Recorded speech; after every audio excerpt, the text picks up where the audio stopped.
दुनिया ने दिया सिर्फ एक ही नाम। সম্প্রতি মুক্তি পেয়েছে শাহরুখ খানের মোস্ট অ্যাওয়েটেড ফিল্ম কিং মুভির টিজার। সেই টিজারে শাহরুখ খানকে দেখা গেছে টম ক্রুজের মতো হেয়ার কাট এবং টম ক্রুজের ড্রেস আপ থেকে শুরু করে সব কালার গেটিং একদম হুবহু মিল। তবে শাহরুখ ফ্যানরা বলছে এরকম লুকে শাহরুখ খান এসেছিল 2017 সালে, তবে হেয়ার কাটের কালার একদম হুবহু টম ক্রুজের সাথে মিলে গিয়েছে এবং কি কস্টিউমও এরকম কস্টিউমে শাহরুখ খান এসেছিল 2017 সালে। বাট চোখের চশমা থেকে শুরু করে সব কিছুই টম ক্রুজের সাথে মিলে গেছে।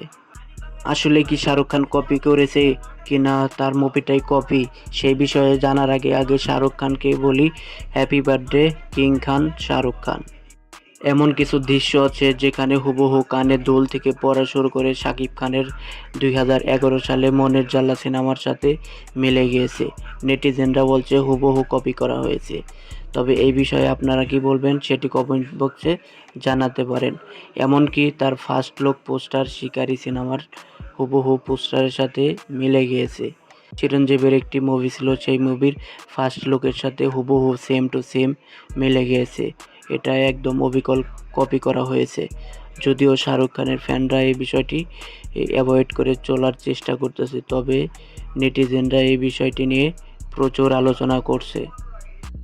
একটা কথাই বলা হচ্ছে, যদি বাঙালি কপি করতো তাহলে সেটাকে কপি বলে চিল্লানো হতো, যদি তামিলের কোনো হিরো কপি করতো তাহলে কপি বলে চিল্লাতো।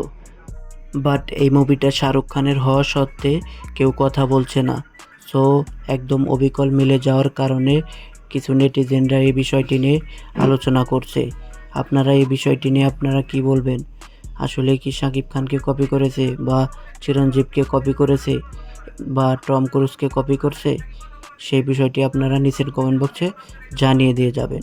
আর চ্যানেলটি অবশ্যই সাবস্ক্রাইব করে দিয়ে যাবেন। ধন্যবাদ।